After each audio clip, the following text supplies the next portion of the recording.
Yeah, congratulations, Nico. What a performance from you. How good does it feel to win here at the Bernabeu with all the history they have in this competition and the rivalry with Man City as well? Yeah, it's such a good feeling. I mean, to come here, what an atmosphere it is, what a stadium it is. It's so tough to come and play here. But yeah, we got the 3 points, so that's the most important thing. And you've scored your first ever Champions League goal at the Bernabeu. How special is that? Yeah, very special. Over the moon with it. This goal will be with me forever. But yeah, as I said, the most important thing was the 3 points, and that's what we got. It was such a quick reaction from you. You're in a striker's position. You've been learning that off Erling Haaland by any chance? Yeah, he's been giving me a few tips. What's it been like for you this season? You've made more appearances already than the whole of the last campaign. Are you enjoying that extra responsibility? Yeah, I'm loving it. I'm just taking it all in my stride. Every game as it comes, working hard every session. And yeah, I'm enjoying it. I'm loving it. I know this wasn't a knockout match in the Champions League, but is beating Real Madrid away from home a benchmark when it comes to winning the Champions League? Obviously, we know how good Real Madrid are. The history we've had, we've played them over the last few seasons, and they're so good. So, I mean, playing against these here and winning, it shows how good we're playing at the minute and the form we're on. So, yeah, I'll say we'll have a good chance. What about your own form? How do you rank this performance from you this season? I think the first few minutes I was a bit slow. I could have stopped the first goal, but I mean, yeah, I made up for it in the end. Well, these guys think that you're the player of the match, so congratulations. Well done. Thank you. This one, an interesting night, a great performance from Manchester City, and we're hopefully going to be hearing from Erling Haaland, who might be coming to join us at the desk, so make sure you stay tuned. What kind of mood do you think Man City are in at the moment, guys? I think they'll be very happy, as you say, to come here to Real Madrid and win comfortable. I don't think they really had to play at the very best to win the game today.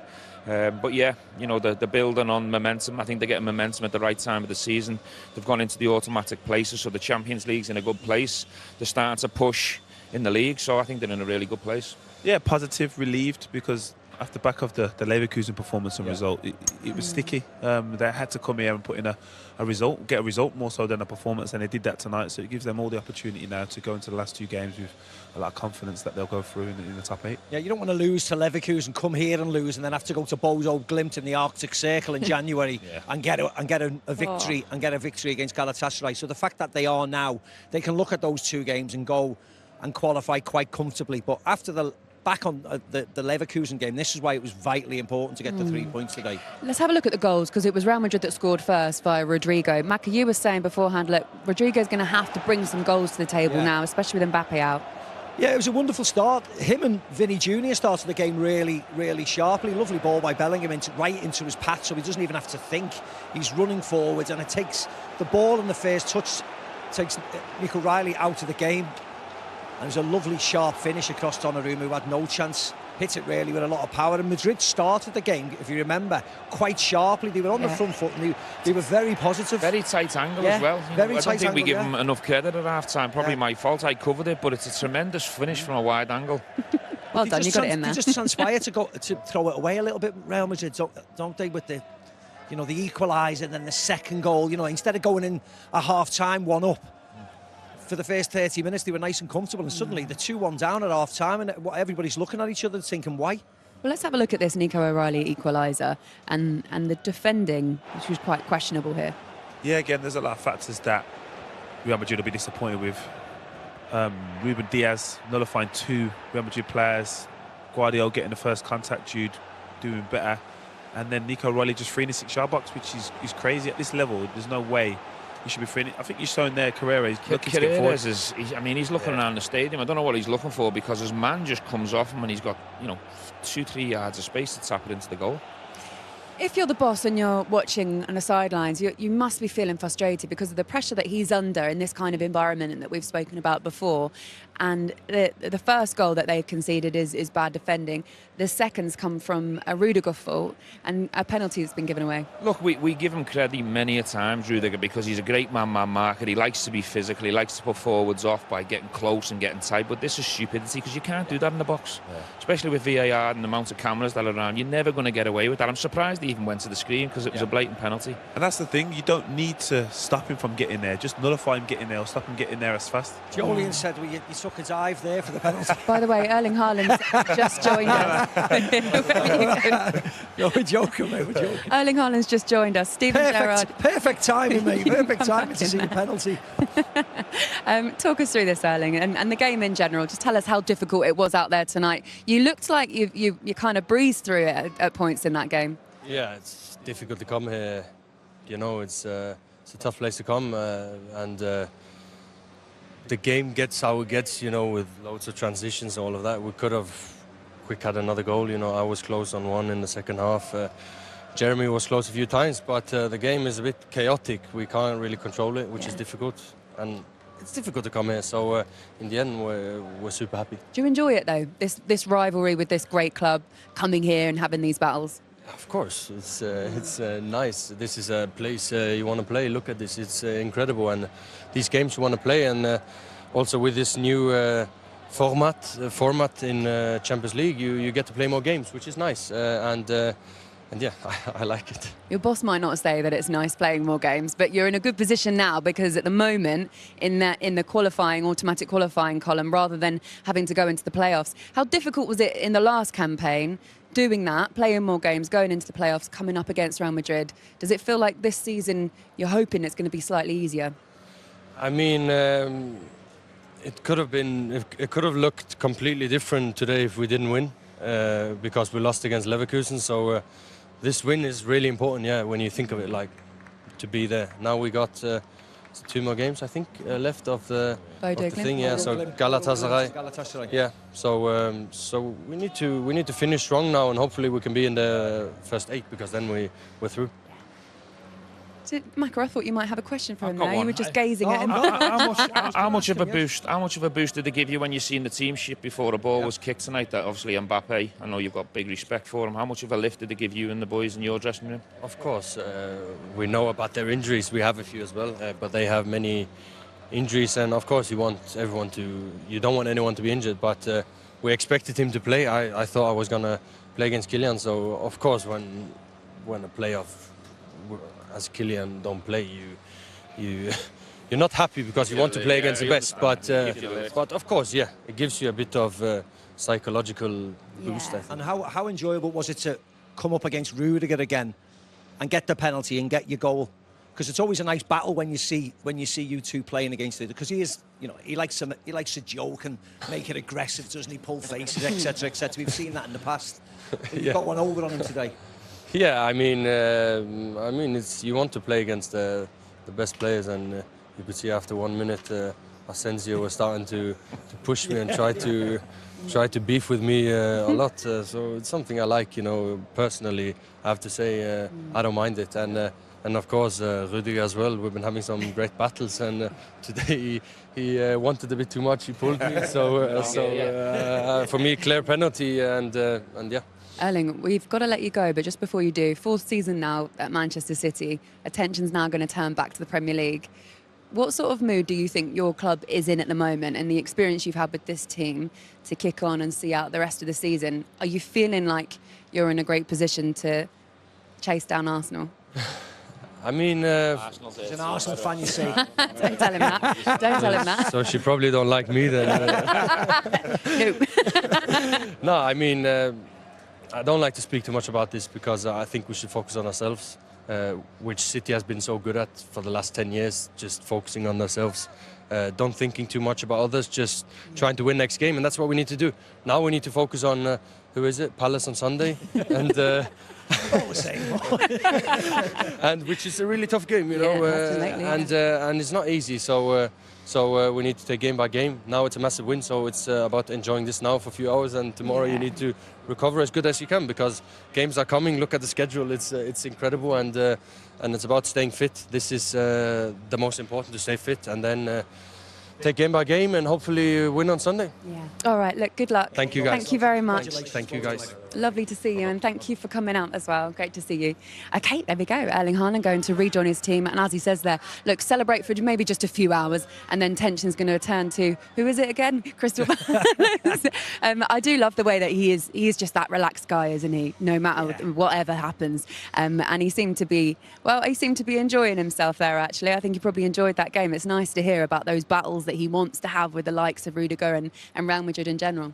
Yeah, he said it himself. He enjoys it, and I think you've got to as a forward. You know, when you're one of the best strikers in the world, if not the best, you're going to get that treatment. You know, you can't allow him time and space. You can't be passive around Haaland because he's so good. So he's got to expect more of that as he goes through. Imagine trying to bully him. Have you seen And the the size of him? of him. Asensio's giving him some after 1 minute. He's probably thinking, thank you very much. You'd stay well away from him. I think he's don't make him one thing angry. you don't do. He's almost welcoming it and taking it as a compliment. Yeah. This is what you've got to do to stop me. But I thought he spoke really well there, really well with maturity. Pep, congratulations on a brilliant win here at the Bernabeu. Your first in 5 years in this brilliant rivalry with Real Madrid. How pleased are you with your team's performance? Well, it could be better. Of course, winning Bernabeu was so difficult. Long 4, 5, 6 players played the first game here. So, of course, maybe we're not completely ready to play in these stages like we are, but it's a process and a lot of new players. But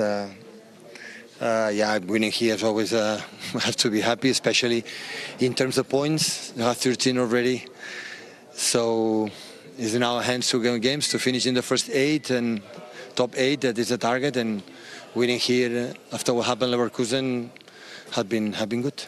You mentioned those new younger players that were playing here, some of them for the very first time. Who impressed you the most? Well, I think Mateus Nunes plays good. All fullbacks for the first time. Ryan Cherky first time. Nico Gonzalez played last season, but today make an incredible performance. I think Jeremy always maybe was the first or the second. Jeremy helped us a lot with many things. So of course we did very good things, but we start with other mistakes. So always I believe that when you have the ball and you can do it, but they didn't. I was expecting they could press higher, they drop, and we didn't find, and every pass was to don't lose, not to hurt them. But it happened, that's why it's what we have to improve. But okay, I take it. Nico O'Reilly got his first ever Champions League goal here. What about his overall performance, though? No, top. So it's difficult for them. So Rodrigo is what a player, and Vinicius and Bellingham, and the pace that they have at front, so it's so... it's so dangerous, and that's why you cannot stay high. You have to be so commit the way you have to defend, right? And we lack a little bit, but in general the effort was extraordinary. Erling Haaland has 55 Champions League goals in 54 games. The Spanish press said a monster was coming to Madrid. Just how remarkable are those numbers in this competition alone? Yeah, the numbers speak for itself. Numbers speak for itself. We have to find him more. He has to, be involved in the game, and he have not been the last 1 or 2 games. He didn't much involved, and have to reflect, have to think about it, what we can do in our way to make him more present in our game. But the numbers speak for itself. I know this isn't a knockout match, Pep, but how far does winning against Real Madrid away from home set a benchmark in terms of potentially winning the Champions League this season? We are away. Still, we are not ready. Still not. So the important is to wait, but in February will be better. And of course, if you play these kind of games, you are ready to go. So we have been here in the past, playing much better than today, and we lose, right? So football sometimes, and games in Manchester that we play good now, we play beyond, but the game should be over. The knockout game should be over, and at the end, come here is not. It's always difficult. So that's why I take it. The players make an incredible effort, an incredible good result. The spirit is unbelievable, but there's still margin to improve. Thanks, Pep. Thank you. Obviously, he's pleased. He said he emphasised the importance of that, especially after the last game. But listening to Pep there, I honestly believe he's right in his analysis. I don't think they're ready just yet. I think there's still parts of the game out of possession that they need to improve on, especially transitions. They will get better, but they need to improve. Yeah. Yes, they were comfortable enough tonight, but they need to improve because there's good teams out there, the Bayerns, the Arsenals, who were strong and steady all the time. So you can see they are a work in progress, and he expects them to get better. And I think we all expect them to be, come February, March, when the knockout stages come, they're going to be better option there than they are now. For the run-in, the important part of the season. It was interesting, actually. We were there at the Leverkusen game, and the mood quite rightly is a lot different. But even before this game, it feels a little bit different with City. Yeah, expectation-wise, you'd expected City to beat Leverkusen, but, you know, when the fixtures have come out, they're probably not really expected to come here and win. They probably would have took a point when the fixtures have come out. So they've certainly made up from the Leverkusen performance and the results.